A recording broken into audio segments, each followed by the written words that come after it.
Hello everyone, I'm Yukari. I have been singing Japanese traditional chanting since I was 12 or 13 years old. Um, I made this YouTube channel to share about my Shigin journey and Shigio videos, although there were only few at the moment, but hopefully I will be able to upload more about Shigin video. So over a year ago, I updated my Shigin video and I've got a very miracle message from this person. His name is Justin, but he lives in Tokyo right now and he's been learning Japanese traditional chanting for a while now. And that was very amazing. I was very happy that I received the message.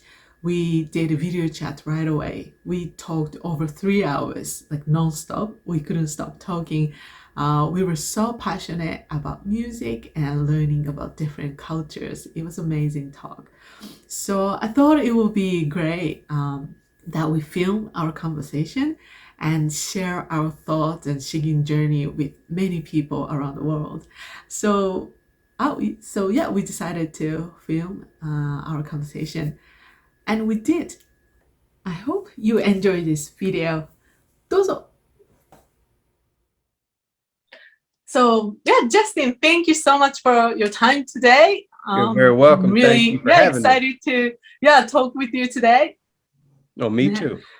So I'm really interested in your Shigin journey in Japan. I've been doing Shigin since I was little 12 years old, not that too little, but 12, 13 years old. And I always only young person in the group. And all of my Shigin friends are over 60s. And not many young Japanese people, or most of my friends don't know about Shigin at all. It's very old Japanese traditional music. So I'm really interested in your how you discovered this Shigin. And first of all, you came to Japan, and so I want to ask you a little bit about your what brought you in Japan, like what makes you come to Japan, and how did you meet Shigin in Japan? Well, first again, thank you for having me and setting this up and everything. Okay, I've been in Japan over 8 years, getting closer to 9. And this is actually my 3rd time in Japan. But this time, well, to cut it short a little bit, I came in 2013 and I went to Fukushima. And when I was there, I was kind of teaching English, at an Eikaiwa. Teaching English. Before that, I kind of want to explain what brought me to Fukushima. So my first time in Japan was in Fukuoka back in 2010. And that was a short study abroad, like 4 months. At that time, I didn't really know much about traditional Japanese culture. Like I knew about it, but I wasn't that interested in it. Like I liked kind of like ukiyo-e paintings. I liked looking at them. I took an art class when I was in Fukuoka, like an art history class, and that was really cool. I didn't really paint anything, just kind of studied about some of the Japanese art. Yeah, it was really cool. But then I came back to the States, and then in 2011 was the earthquake and the tsunami and nuclear power plant. You were there? You were in Japan? I was in America when that happened. I just came back. But after that happened, my university had started this like volunteer program in Fukushima, and they were looking for people to send over there for the first group of volunteers. And so thank God I got picked, and me and 9 other students from my university, we went over there. It was like 9 days. It was 2000. It was June, I think, June 2012. 12. Yeah, 2012, and that was wild. That was a great experience. And so because of that, after I graduated, I graduated 2012. I was like, okay, I want to go back to Fukushima, you know. And then, Right. funnily enough, one of the people who was in charge of that program, he actually carried the torch during the Olympics. What? Was it the torch relay, right? With the fire. When they went to Fukushima, he was one of the people to carry the torch. Yeah. So that's a different. That's a different. That's story. amazing. That's really Amazing. Cool. And so with that, I was like, okay, I'm gonna go back to Fukushima. And what eventually led me to Shigin was first ikebana, Japanese flower arrangement. I started doing ikebana kind of just randomly, thanks to partially an elderly couple from my church in the States. They had lived in Japan for a couple of years, and one day I was at church, we were having lunch, and the wife, she had these pictures from when they were in Japan. I think the husband was in the military, I think. And she showed me pictures of her doing ikebana. And that couple, John and Lee Glasgow, they were like a wonderful, wonderful influence because they really, really loved Japan. And I heard her story and I was like, okay, that's cool. You know, I didn't really care, but sorry, but like, I didn't really care, but I was like, hey, that's cool. But when I went to Fukushima, I was walking down the street and then I saw like a house ikebana school, right? It's this old, not old, but this traditional kind of Japanese house. And it had ikebana, the flower arrangement sign. And I was like, hey, that's what the lady from church used to do. And I thought it was interesting, but that was it. I was like, okay, it's interesting. But that day, I think it's the same day, this old lady was outside watering the flowers. And she looks at me, she's like, what do you want? I was like, well, I want to try ikebana. Like a little bit. I didn't like, I was like, whatever. I have time, right? And she's like, oh, wow, what'd she say? She's like, you're my first foreign student in like 15 years or something, or 10, 12 years, right? Because it's in Fukushima and countryside, and then not many. It was in Iwaki, and Iwaki and Fukushima. There's a lot of foreigners, but not many of them really do the flower arrangement, right? And so you went to just walk and just talk to her. Yeah, because it was really close to where I worked, and I think I was just walking down the street one day because having a free day. I think was maybe my day off, and then so I started doing the ikebana, and then sometime after that, I don't remember how long, but sometime after that, I looked, I think, on her table, and then there was the Shigin book, and I look at it, I was like, well, what is this? And she's like, oh, this is it's like music, basically. She's like, it's Japanese singing. I was like, bet, okay, let me look at it. And it looked really wild. It had all these red squiggles and all this kanji and stuff in it. But I think she let me hear some of it. I was like, yo, this sounds kind of cool. Okay. And funnily enough, one of the first things I remember thinking is it sounded kind of like the church music I started learning back in the States. Not exactly like it, of course, but a little bit. And so that kind of, got me interested in it. And then I started doing both. I would go to her house and do the Shigin and the ikebana. And then eventually I kind of drifted away from Ikebana. I still love it, but I kind of moved and focused more on Shigin. Whoa. Yeah. So when you sing a little phrase of Shigin or just sing the whole Shigin, everyone will be like, wow, oh, what's the music? Oh my God, never heard of it. Or, oh, that's beautiful. That always I get those reactions. Yeah. It's pretty cool. It's different, totally different than pop music. But not many people think that, oh, I want to learn that or I want to sing as well. But you thought you wanted to learn. Oh, yeah. You know, like I said, one of the reasons was because it reminded me of something. In this case, it reminded me a little bit of church music. So that was like, okay, that's interesting. That's interesting. Yeah. And then there was also, I think, the challenge part of it. You know, because it's like, man, this is hard. I want to learn how to do this, you know. Right. Yeah.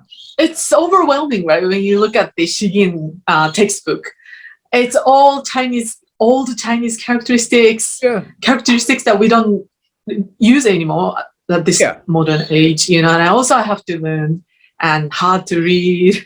It must be very overwhelmed. Well, I mean, I guess, but for me, I don't really think of it as overwhelming, because overwhelming can, for many people, when they feel overwhelmed, it can be accompanied with like anxiety and fear and things like that.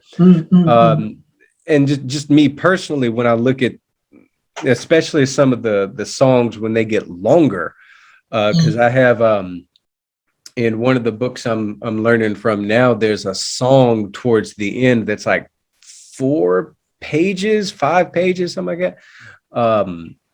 And I mean, granted, that's a little overwhelming, but it's also, I kind of see it as like a challenge, you know, especially like, you know, I don't like to say this very often, but speaking of being overwhelmed and difficulties and whatnot, when I see the Shigin, like the old Chinese characters, and then like the really long poems, and you know, it kind of makes me want to be good at it, you know, not just as a foreigner, but for me, it's like, I don't want to be a good foreigner doing Shigin. I want to be good at Shigin. So where if another person, like if a Japanese person hears me, I don't want them to hear, oh, this foreigner is trying. No, I want them to hear, oh man, he's good. Now, of course, there's always going to be people who have better voices than me, people who have better technique than me. That's, always going to be the case. And I think that's also part of the beauty of trying something like Shigin, because there's so many styles, there's so many different people who've done it. It has such a long history, that you're always finding someone or some technique to kind of challenge yourself with. Yeah, and so I think it can be difficult, it can be challenging, but if you see that challenge as an opportunity to kind of constantly improve, I don't think you'll ever be overwhelmed with something like this, but you'll be constantly, well, like I said, challenged to improve. なるほど. That's wonderful. Yeah. Sorry for the long. That's okay. Yeah, that's okay. So great. So also I'm gonna ask you about you've been Christian, you've been church, and you said the Shigin sounds very similar to church songs. So you've been singing. Have you sung before, or you like to sing? Well, with that, I am an Eastern Orthodox Christian. Well, I'm trying to be. I'm not the best at it, but I'm trying to be. I'm trying. And I started that going to an Orthodox church when I was in Tennessee in the United States. And the type of church I went to, because if you ever talk to Orthodox Christians, it's kind of like a huge group with many different cultures in it. Like you'll have the Russian church, and the church in Russia will have their own kind of musical history and things like that. And you'll have Serbia, which has their own, and then Georgia. And then you'll have like the Middle Eastern churches that'll have their own forms of singing, the Greek churches, the churches in Africa. So all of them have their own kind of unique way of singing. And the church I went to in America was an Antiochian Orthodox church, which means it's connected to the Middle Eastern church. The churches in Syria, the churches in Lebanon, and that kind of area. You're from Nashville, Tennessee. Well, some of my family is. I'm from Middle Tennessee. Some of my family is in Nashville. And so when I went to this church,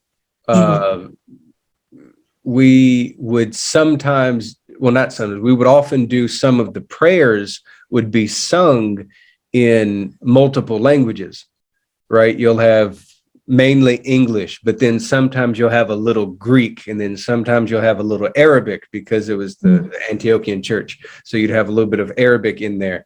And they also had, like, I don't know how to explain this, but like a sort of, maybe I'm saying this wrong, but kind of like a simplified version of Byzantine chanting. If you ever, and for you and maybe for people who don't know what that is, if you ever go to like a traditionally Greek Orthodox church, or maybe like a Middle Eastern Orthodox church, you might, or even sometimes the Romanian churches, I think, you might run into Byzantine chanting. And Byzantine chanting is a form of like Christian church music, chorus music, that goes back about 1,200 years, something like that. And I want to show you and kind of the audience what it looks like. It looks, I don't know if you can see it, but it looks like this. Man, looks like Arabic. Yeah, look, and this, the top, these are the notes.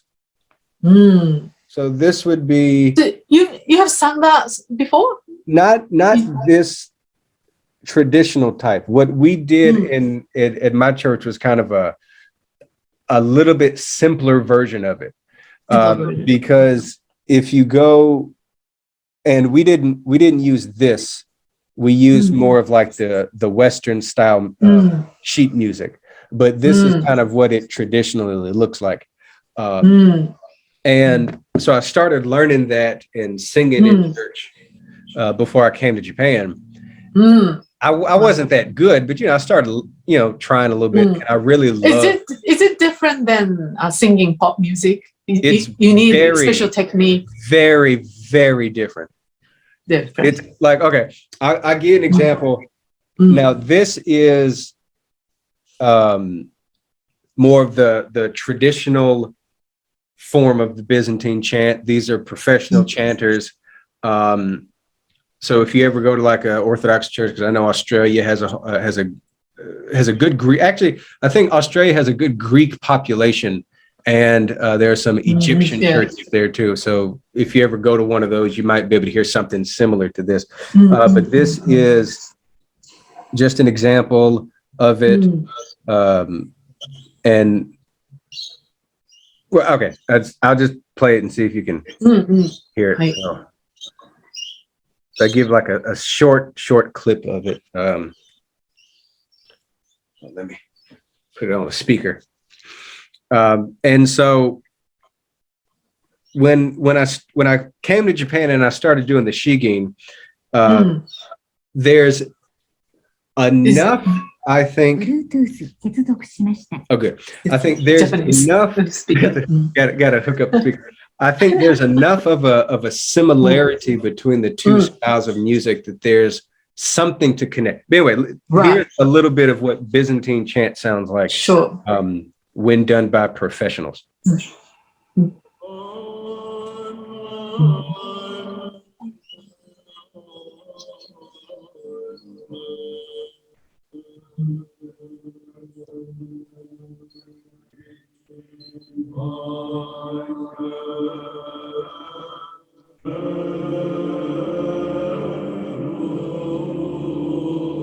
Like that. Actually, wait. Actually, I like those music that calms me down. It's really like so nice to hear. I like those songs. Actually, I want to give, because I like that one, but I think this one sounds a little bit more like Shigin. Okay, this one, and this one, I think I've played this one for you before, but for the people that are watching this, this is, so what I just played for you now was from a concert. What I'm about to play now is from the middle of a church service in, I think, Lebanon.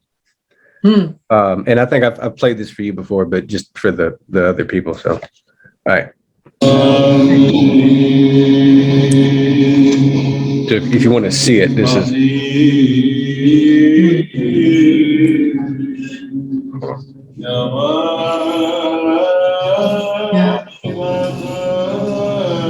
So this is in the middle of a service. And if you listen to how he uses his voice, it's very like similar to Shigin. That part right there, where his voice is kind of going up like a staircase, is very similar to something you'd hear in Shigin, like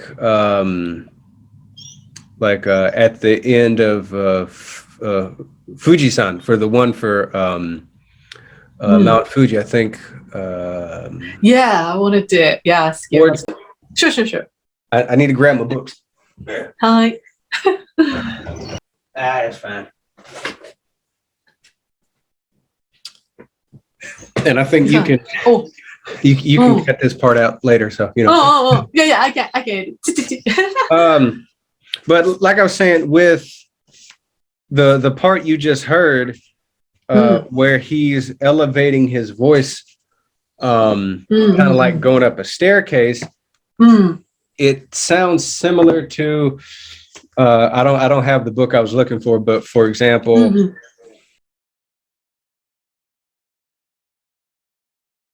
And I'm trying to find one. So with this song here, just as a small part. So, okay, let's listen again to what man sang, just that one part. And here's him singing.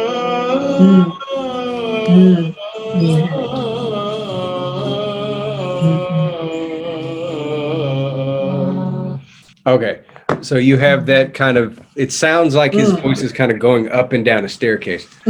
So this is just one part of one song, right? I did not practice this at all, so I'm very sorry if this sounds like Setsuri Haru o Shimu.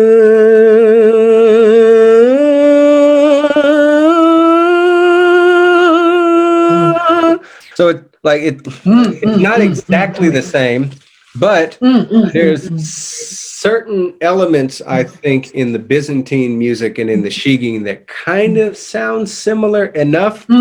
So when I started doing the singing in America, and I didn't do it that long, but a little bit, I started learning a little techniques from the people at church. And then when I came to Japan, and I started doing Shigin, interestingly enough, it helped me better understand the Byzantine music. So like, Interesting. I've tried to study the Byzantine music by myself, and it's it's a completely different system. So it's like really, really hard to do. And it takes a lot of time. But I've noticed that from doing the Shigin, it's really helped me understand some of the basic, what you'd call like the concepts of both styles of music, like the vibrato and breathing techniques and things like that. Oh, very interesting. So this is first interview, but now makes me want to do more interviews in the future, because I want to ask you more about how Shigin relate to the Byzantine. Yeah. And I have to be clear. If any of y'all watching or interested in the Byzantine, don't come to me. I'm still learning. I'm still trying to study it. But I will talk about whatever I can. You know, what little I know, I'll try to talk about. Maybe we should make another video for that. That would be great. That'd be fun. So, I really want to know more about that. But today it's a first video introduction. So maybe I'll ask you another question for now. But yeah, that's very interesting, because I'm doing Shigin, and then I feel, to me, sometimes my friends told me about Irish culture, and then they have, I think, a very old, like a traditional song called Shannos, I think. Okay, I should check the pronunciation. Is it the Celtic? Is it like related to the Celtic music? It's also like a person singing, just voice, or maybe accompanied by just one or two instruments, but technically the person sings, and very similar to Shigin sounds. So I feel like, wow, so similar. I feel that would be cool to watch, like Irish an interview song, about that. Yeah. Irish songs, Celtic culture. So I feel so connected to that, through Shigin, and and in my case, I've been abroad. I live in Australia. I study abroad in America, travel around the world. So I'm really hope to do that, like connect to more globally, and then spread the Shigin culture to the world. I think it would be cool. I think it would be cool for you to do like a interview series with people, like try to get in touch with some of the, like the people who do that Irish music, and some people from other cultures, because like I have a friend here who is also like a church friend, and she's Japanese, and her hobby, interestingly enough, I never expected this, was like Indian music. And so she's always like going to these, I don't know if she studies it or not, but she's always going to these like little Indian music events with people playing all these like traditional Indian instruments and everything. And like, I think with music, just like with language, how, there's many different languages around the world and all this other stuff. But in my experience, we tend to, even if we speak a different language, we tend to share, for the most part, similar concepts, similar ideas, right? Because we're human, we're all one. You know what I mean? So our languages may be different, how we express these ideas may be different, but we still kind of feel the same thing. You know what I mean? So I think with music, I think it's very easy to connect through music, other cultures, because I think of music as a separate category of language. I see music as sort of kind of I don't know if other people will agree with this, but I see music as, in some ways, as a better form of language than speaking sometimes, right? because I think there's many things we can express through song or through rhythm or even dance, right? That we can't always express just through talking. Like I remember I did a performance a couple months ago of a Shigin performance. And when I got off stage, well, you know, I went back to wait for the other people to keep going. And one of the old ladies there, one of the obachans there, she said to me, like, it sounded like you were praying. Oh, Right. And I've heard that from like two people. I've heard that from two people at two different events. When I finished singing, they said they could hear something in my voice. And this one lady said it sounded like you were praying. So I think that is an example of how music can say something deeper than just talking. You know, and it's a great way to connect with people from different cultures, because you can show them, hey, I don't speak your language. I don't have your experiences, but as a human, I understand. You know what I'm saying? And I think music kind of helps share that kind of, because like if you research, or if the people watching this research, if you look up Japanese Shigin, and then, for example, you look up Byzantine chanting in the Orthodox Church, they are completely different. The histories are different. The purposes are completely different. One is more of like just secular kind of culture and discussing things through poetry and music. Another is like religious and prayer and all of this stuff. But there are elements that can be connected, right? Two completely different histories, two completely different cultures, but there are still elements that can be shared. So I think, you know, and I'm talking forever. This is your episode. I'm sorry, but you know, I think no, but that's wonderful. Yeah, I totally agree. Do more people with your idea. Yeah. I totally agree. ね。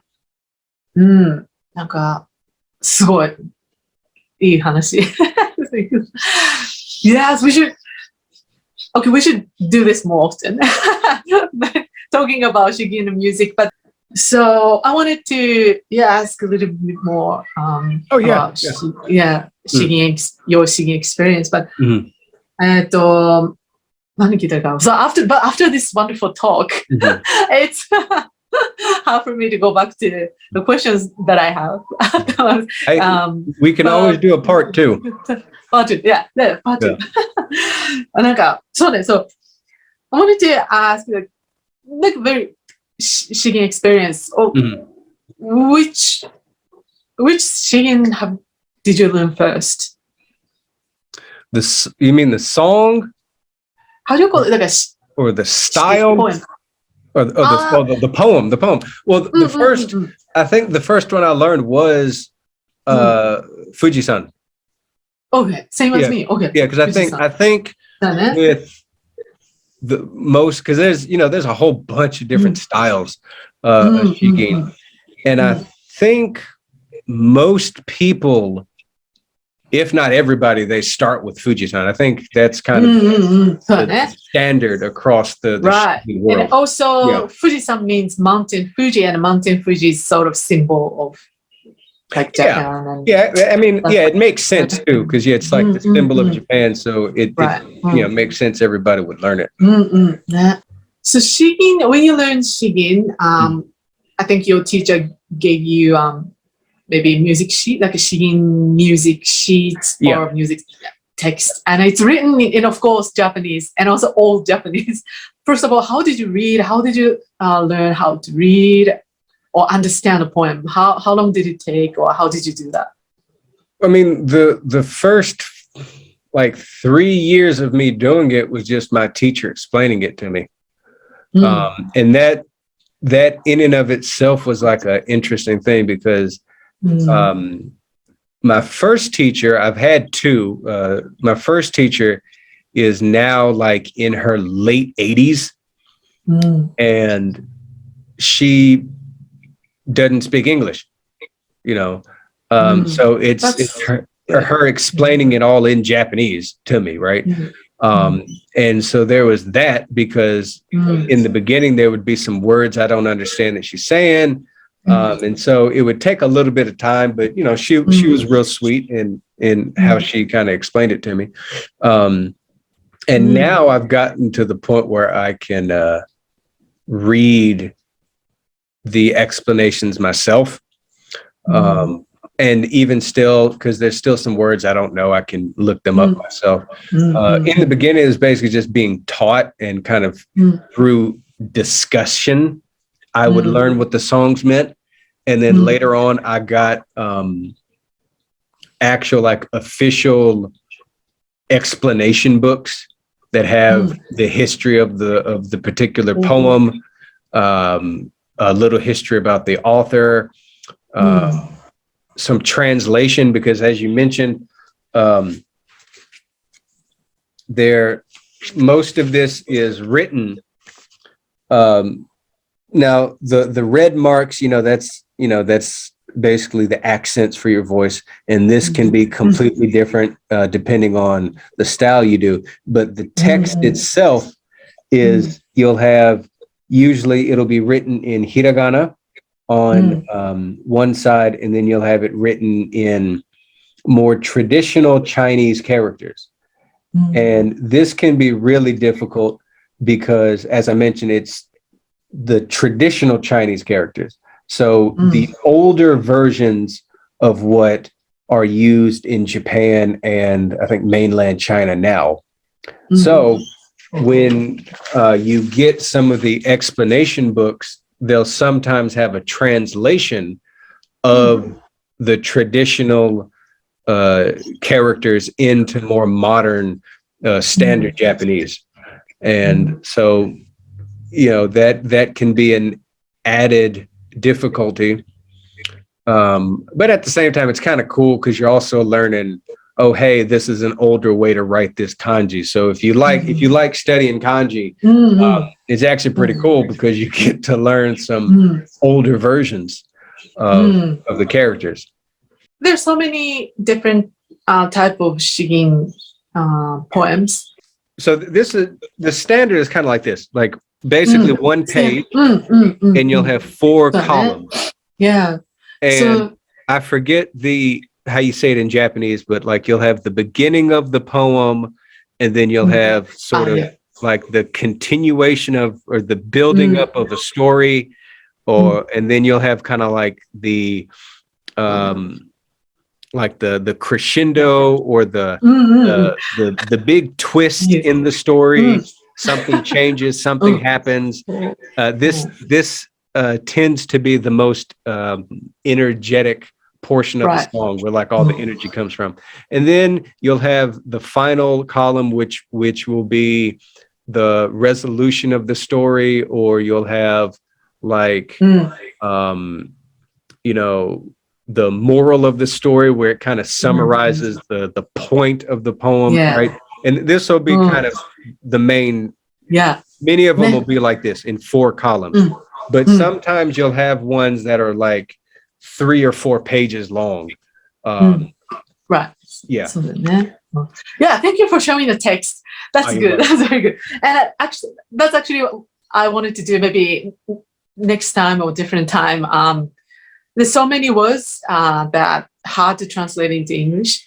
It's hard for Japanese as well because it's very old and also very how to call it, terminology, like like special words. So I want to discuss with you maybe next time or different time how to describe in English, how to say that in English. I really would like to learn how to say that. That's a good question. That's a good question, because there's so many. I've just started. Yeah. I'm not really sure myself. Like a question I have for myself is, well, one, how do you explain this? What's a good, simple way to explain it in English? And also, if you were to translate it into English to sing it, how could you make an English version of this Shigin that sounds good to hear? You know what I'm saying? Like Exactly. not just translating it, but you have to also compose it in a way where it sounds exactly. Yes, natural. exactly. I mean, So yes, that's exactly like, for example, like just you just showed us. There's only the short version has only 20 Chinese characteristics. yeah, and 20 to 30, and it's very short poem, but it has a lot of meaning around it. And it's not just simple, oh, it's snowing or it's cold. yeah, But also, this poem is so famous because it means more than that. Like, for example, I said, okay, it's raining, cold, I went home. Maybe that's the poem. But if you want to understand what it means, then what rains symbolizes, or what this house implies. So the Japanese language, or I don't know other culture, but there's so many meanings, and it's very deep meanings. So you how did you learn that? Well, I mean, kind of like I said before, it's just through talking about it. You know, I'd ask my teachers, "Hey, what does this mean? And I've always liked. I've never been good at it, but I always like poetry. And you know, I don't read that much poetry. I'm not, you know, really versed on it, but I like it. I like the idea of trying to use language in a simple form to express very deep ideas, right? And I think, but also it kind of goes back to what I said before with different cultures, different language and music. Like we may express ideas and feelings in different ways, but I think all humans are able to understand the core feeling, right? Like there are several different poems in Shigin that express loneliness, sorrow, tragedy, revenge, you know, joy, all these different things. And how they express them are very Japanese, or in some cases very Chinese, because there are many Chinese poets in Shigin. It's kind of a mix of Japanese poets and Chinese poets, but the way it's expressed culturally may be very Japanese or very Chinese in its outward expression. But if you dig deep and you look at the core message, like anybody from any country and any culture can understand sorrow. Anyone can understand joy. Anyone can understand, you know, revenge. And so I don't think it's that difficult. It takes time, you know, with the language, it takes some time, maybe learning the cultural background to help you better understand it. But I think at the end of the day, if you understand pain, if you understand joy, if you understand, you know, these emotions, you'll get it. Right. Yeah. So I'm so happy that I've met you, because Shigin is such a wonderful culture. And I like Shigin, you know, myself too. I've been singing and I love Shigin. But it's never been brought to the world because it's very domestic. Like it's always just one of the Japanese traditions, culture that stays inside of Japan only, and never been brought to the world, or because it never been translated to English. Maybe you can be the first person to No, I don't want to be the first. I don't want to be the first. It's too scary to be the first person. I think you're the only one who can do this. I would much prefer to kind of introduce people to other people about it. Like for example, well, okay. Well, let me back up. You mentioned how it's very kind of domestic, and I was Yeah, talking if it's the right words, I don't know. no. It kind of is. It's a very like kind of within Japanese Japan, thing. very Japanese. And I was talking to my current teacher about this, and she's lived in America for years, and she's done like jazz music and all that stuff. So she knows culture. We were talking about how I don't know how to say this, but it's kind of a very closed world. Yeah, closed. Art. Cool. And we were talking, and that could be bad, that could be good. That's a different discussion. But I think it's important to kind of understand that there may be a reason to it. Like that's part of the experience of Shigin, not just, hey, this is cool music or this is fun. But there's also, you kind of have to wonder, well, why isn't this as big as other types of music? Kind of like with, again, to go back to like the Byzantine chanting, it has an incredibly rich and ancient culture, far older than Shigin. Right. It's far older. Oh, it's Shigin. Like well over 1,000 years, like easily over 1,000 years.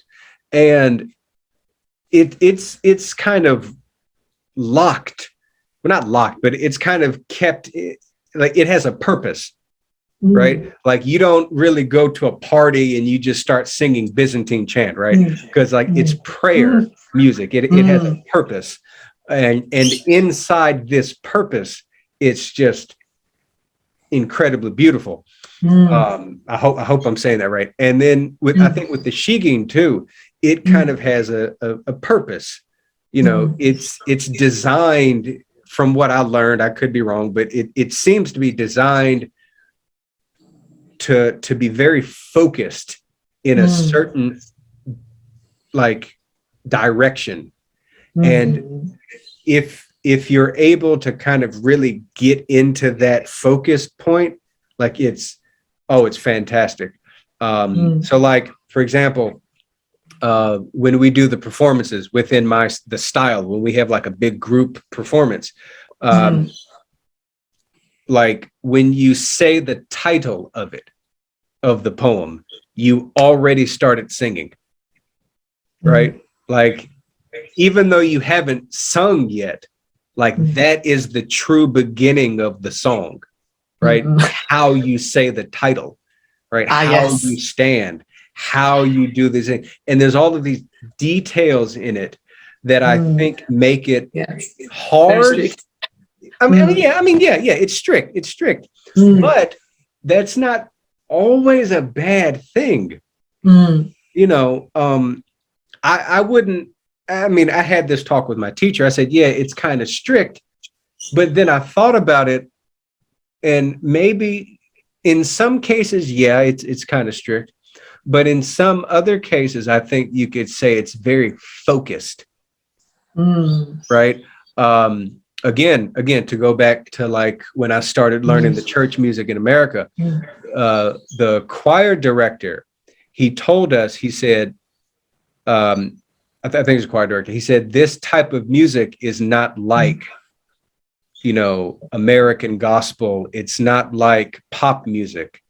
The focus is not you. The focus is the words that you're singing. Because you got to think this is prayer, right? So the focus of this music is not your voice, but sort of what you're singing is the focus. And the style of the music, of the chanting, is meant to reflect what the words are.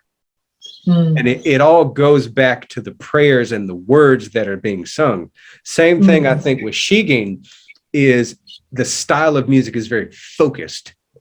Not necessarily to put attention on the singer, but to put attention on the words.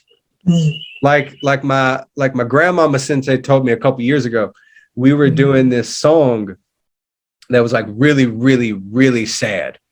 It was like a mother during wartime, and like she had no home. She had a new baby, and she was just like really, really sad. She's like, I think I'm gonna die. I don't have enough food for my baby. What do I do? What do I do? It's a really, really sad song. And what my teacher said was, you don't show your emotions, but with your voice, you make the audience feel the message of the song. So she was like, you don't cry, make them cry. Right. And so I think with the world of Shigin, it can be very strict. But at the same time, it can be very focused. And I think that's an important thing for people to experience, a style of music where it's not about, you know, the highest notes or the, you know, all these crazy melodies, although that's good.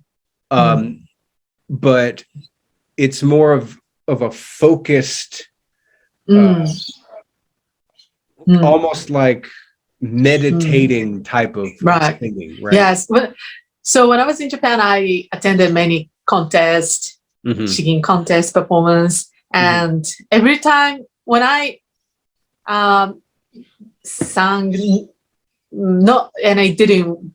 Sometimes it didn't go well, and it was because I tried to show off my skills, and then I failed. But when I was selfless, like just focus on the story, lyrics, and I truly want audience to understand what this poem means, then everybody just say, "Oh, Yukari was good. He was good," and I was, "Oh, totally forgot about myself." Like, so I understand. Yeah. That so performance, that performance where the woman said it sounded like I was praying.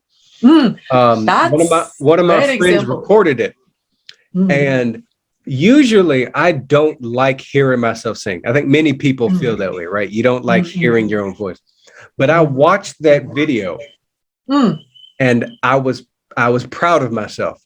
I listened. I listened to it. I was like, wow. I don't normally say that. I was like, I did a good job, you know. That's like, great. Good job, you know what I'm saying? Yeah. Usually, you don't want to hear your singing. Yeah, but I watched. I don't want to hear my voice either. But like, I did a good job. And but that's nice. Like you said, it's kind of. It's kind of like a paradox in a way, like the best, it seems, if you want to get the best result out of your voice, you need to not think about your voice in a weird way, right? Like you don't put so much attention on your showing off, because it won't work. You're gonna make a mistake. It's gonna sound bad. But if you focus on sharing something, like, you know, if you pick one of the happy songs, like there's what is it?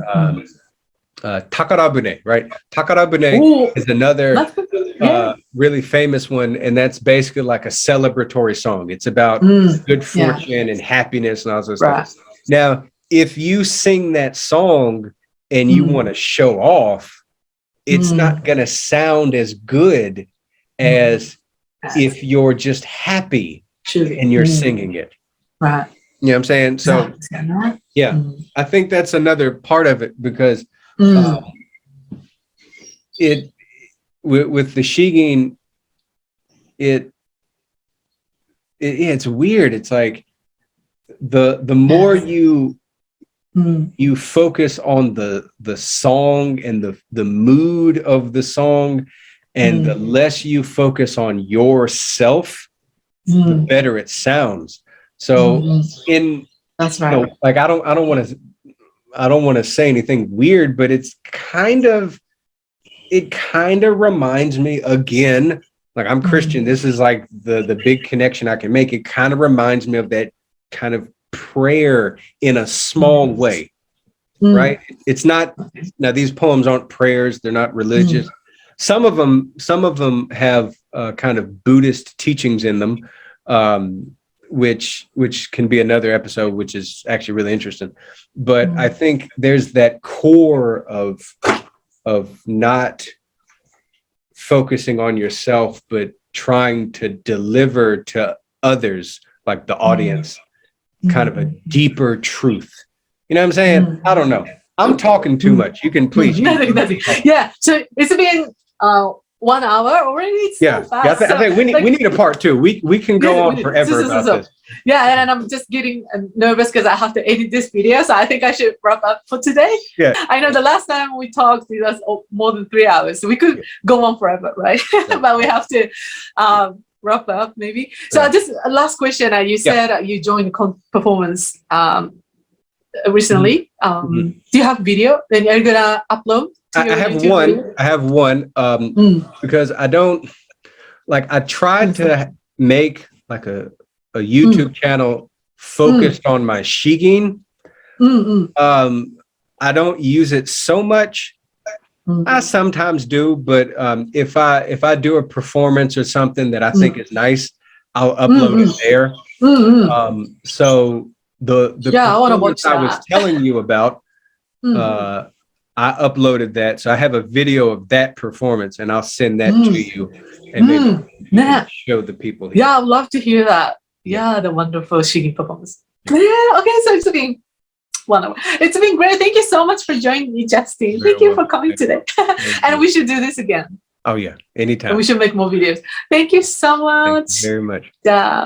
See you next time. Thank you.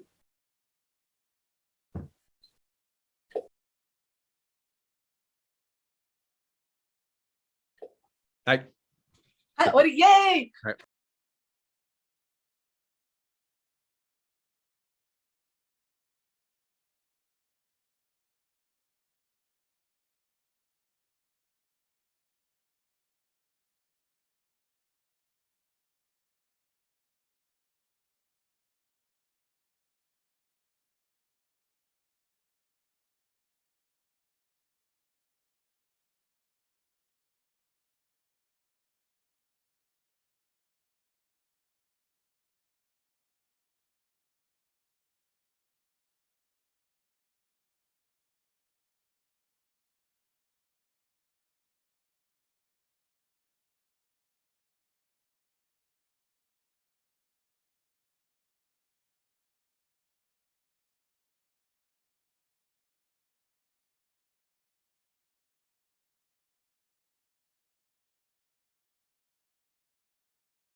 はい。はい、終わり、イエーイ